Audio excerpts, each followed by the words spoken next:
Hi, it's Mascara again. This is part 2 of studying about feelings, and the name of the book that I'm going to read is called An's Anger. This is about being with all of our feelings. An's anger. An was in the living room building a tower, the tallest tower he'd ever built. His grandfather was in the kitchen making dinner.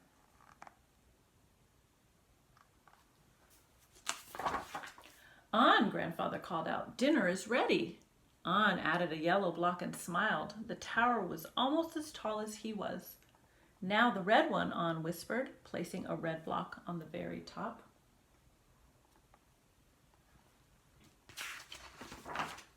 Grandfather came in from the kitchen. What a wonderful tower! It's not done yet, An told him. Come sit down, grandfather said. You can play more after we eat. He set the plates on the table and returned to An, who was balancing a green block on top of the red one. Put your blocks down now, said grandfather. Dinner is getting cold.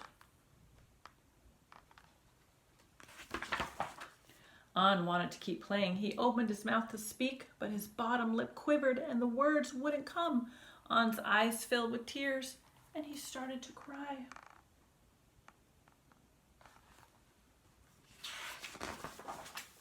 Grandfather tried to put his arm around An, but An pushed him away, knocking the tower over and sending the blocks flying. Go away, I hate you, An shouted. You're upset, said grandfather. Please go to your room and sit with your anger. I'll come in when you're calm and able to talk.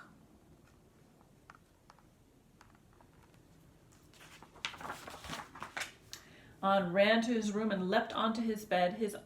His cries grew so strong he could feel them all the way down in his belly.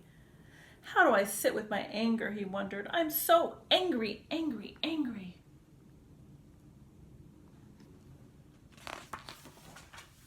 Finally, said a voice. I was hoping you would notice me. An lifted his head and came face to face with a hairy, red creature.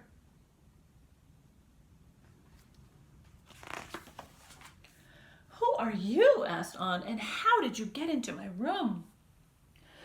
I'm your anger, said the creature. You brought me here.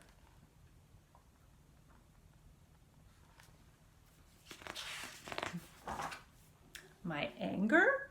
The anger nodded. Did grandfather see you come in? I'm not supposed to talk to strangers. Don't worry, An. I'm not a stranger. I'm the part of you that comes out when things don't go your way. I'm right here every time you get angry. I know you feel scared when I'm around. I can make you cry and want to hit things. I can even make you say mean things to people you love.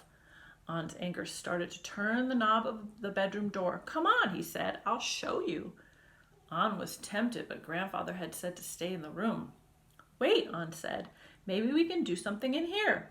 An's anger turned and extended his hairy hand. I know just the thing, he said.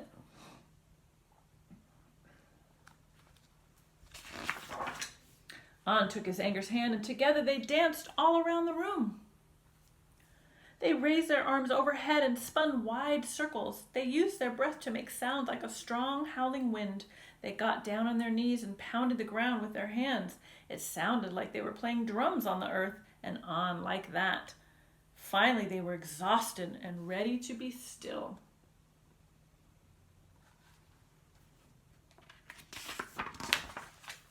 An and his anger sat together silently.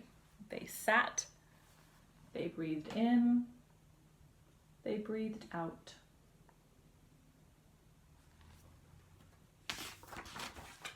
And they sat some more.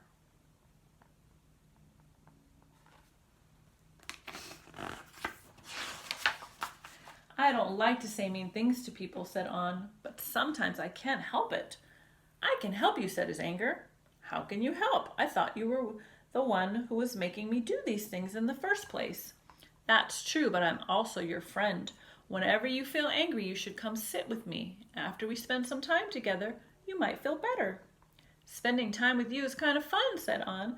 Do you want to stay for dinner? I think I'll be gone before dinner, said his anger. Are you sure? Asked An. We're having ice cream for dessert. An's anger smiled. An smiled back.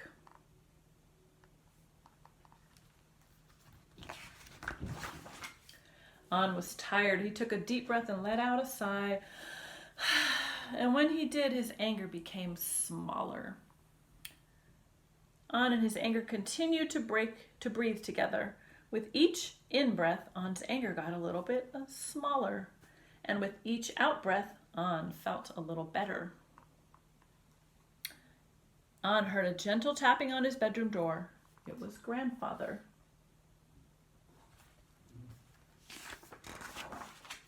Grandfather and An sat together. "I'm sorry I didn't listen," said An. "I was really angry. I wanted to keep playing." Grandfather took An in his arms. "Thank you for your kind words," he said. "I sat with my anger like you asked," An said.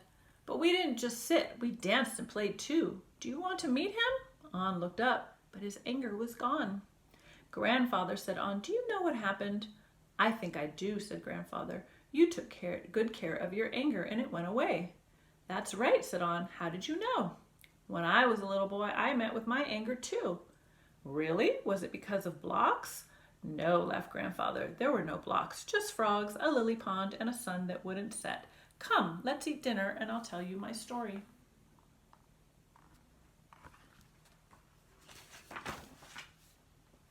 And so they did.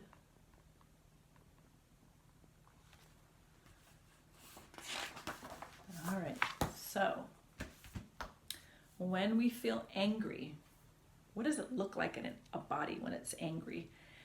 Our fists ball up, our jaw gets tight, our eyebrows furrow, they get crunched up.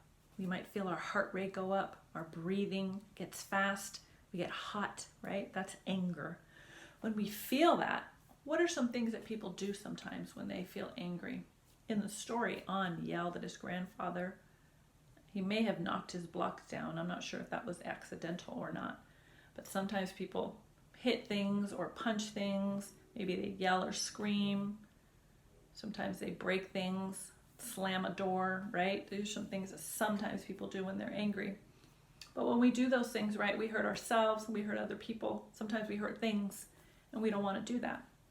So when we are practicing mindfulness, when something happens, this is what normally happens. We feel angry. Something happens that makes us angry, mad. We feel anger. And then we react. We do one of these things that's not healthy, right? Like hitting or punching or kicking or screaming, all those things. But when we have mindfulness, we stop for a moment and we notice, oh, I notice my heart is racing, or my hands balled up into fists, or I'm breathing hard. We notice that we're angry, and then that's a pause, that's a space. So normally it's anger, react. But what we want is, we feel anger. It's okay to feel angry. Anger is a normal feeling. It is okay to feel anger. If we pause and we go, oh, I notice that I'm angry, then there's a space. And we no longer want to do these things anymore. We make good choices instead. So we have a feeling, we pause, and then we go, how do I want to handle this situation? And what are some things we can do when we feel angry? We can talk to someone, a grown-up, a friend. Maybe we need to take time for ourselves and be alone for a little while.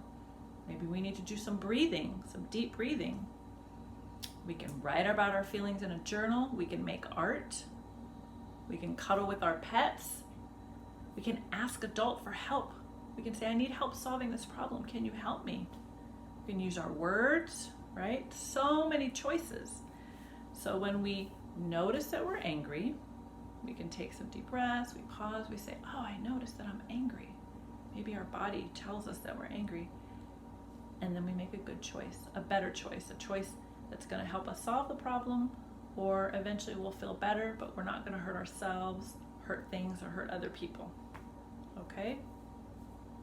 Thank you for visiting again.